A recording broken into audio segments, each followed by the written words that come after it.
Selamat pagi Bapak Ibu Saudara-saudara yang terkasih dalam Yesus Kristus. Mari kita berdoa untuk merenungkan firman Tuhan kita. Terima kasih Tuhan untuk penyertaan-Mu. Kami bersyukur pada pagi hari ini masih dapat mendengarkan dan merenungkan firman-Mu. Sertailah hati dan pikiran kami ya Tuhan. Terpujilah nama-Mu Tuhan sekarang sampai selama-lamanya. Amin. Bapak Ibu, saudara-saudara yang terkasih, firman Tuhan diambil dari Yeremia 18 ayat 14 sampai 15. Masakan salju putih akan beralih dari gunung batu Sirion.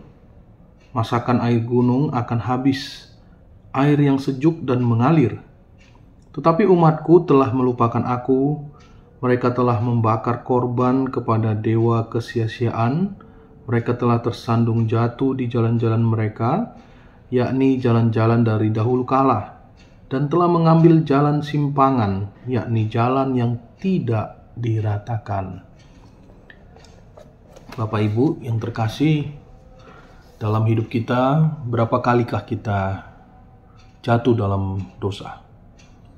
Seberapa sering kita selalu lalai melakukan firman Tuhan yang telah kita dengar itu? Dan pertanyaannya yang berikut adalah, berapa kali kita bangkit atas keterpurukan yang telah kita jalani itu? Inilah kehidupan realita yang senantiasa terus-menerus hadir di tengah-tengah umat manusia, Bapak Ibu. Di mana kita orang yang telah diselamatkan ini, ternyata kita masih saja terus hidup di dalam lingkaran dosa itu. Maka Yeremia 18 di sini jelas sekali mengatakan bahwa setiap orang yang percaya kepada Allah hendaklah dia mau dibentuk, sekalipun itu di dalam kondisi keterpurukan yang sedang dia alami akibat dosa.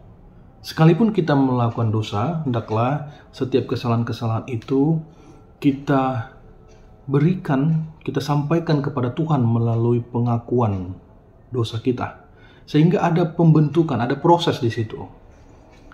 Dan kita juga mengakui bahwa ternyata memang sekalipun ada hal-hal indah yang telah Tuhan nyatakan, yang telah kita alami, ternyata kita tidak pernah luput dari dosa itu. Ternyata kita tidak bisa lepas dari tangan Tuhan. Kita tidak bisa lepas dari bagaimana Tuhan menolong kita, bagaimana Tuhan menyelamatkan akal pikiran kita, hati kita, kedamaian kita di saat-saat keterpurukan itu datang di tengah-tengah hidup kita. Maka untuk mau ditempa seperti tanah liat yang ditempa oleh tukang periuk, itu membutuhkan satu komitmen yang kuat, Bapak Ibu. Di ayat 15 di sini dikatakan sangat jelas, umatku, artinya orang-orang yang percaya Tuhan, orang-orang yang mengenal perbuatan ajaib dari Tuhan, perbuatan yang luar biasa dari Tuhan. Tapi mereka pun melupakan Tuhan. Bahkan mereka mengambil jalan simpangan, dan tentu ini artinya mereka menduakan Tuhan. Tapi apakah Tuhan menolak mereka ketika mereka bertobat? Tidak.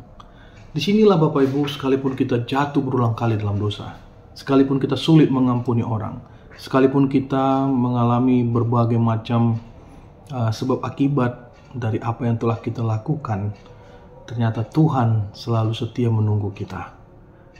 Di ayat 14 itu adalah satu kalimat penekanan yang indah, di mana dikatakan masakan salju putih akan beralih dari gunung batu Sirion.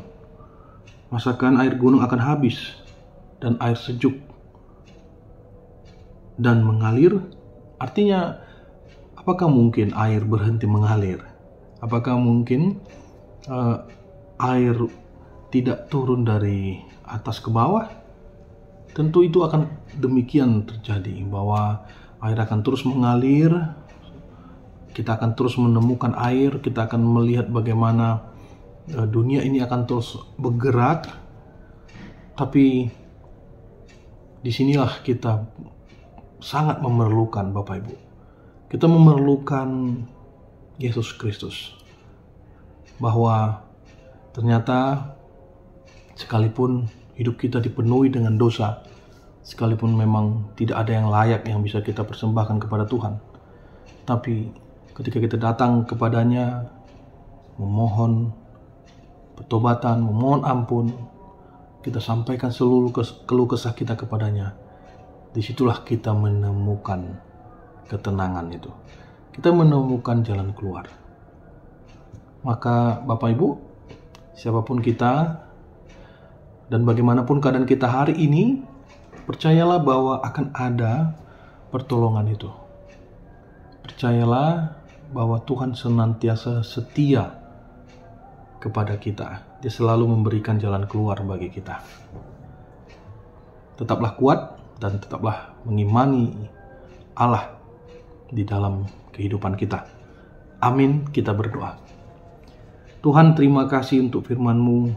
Kami bersyukur Engkau selalu memimpin kami di tengah-tengah pergolakan kehidupan kami. Kami tahu ya Tuhan, sebagai makhluk yang berdosa, kami selalu mendukakan hati Tuhan. Kami terkadang lupa untuk melakukan firman-Mu, tapi Engkau selalu menunjukkan kasih setia yang besar ya Tuhan. Terima kasih Tuhan untuk semuanya. Kami serahkan semuanya masalah ke dalam tangan-Mu, karena kami percaya hanya di dalam-Mu saja ya Tuhan ada kedamaian, ada makna dari setiap keadaan-keadaan kesulitan yang kami hadapi saat ini. Terpujilah nama-Mu Tuhan Yesus, sekarang sampai selama-lamanya. Di dalam nama anak-Mu Tuhan Yesus Kristus kami berdoa. Amin.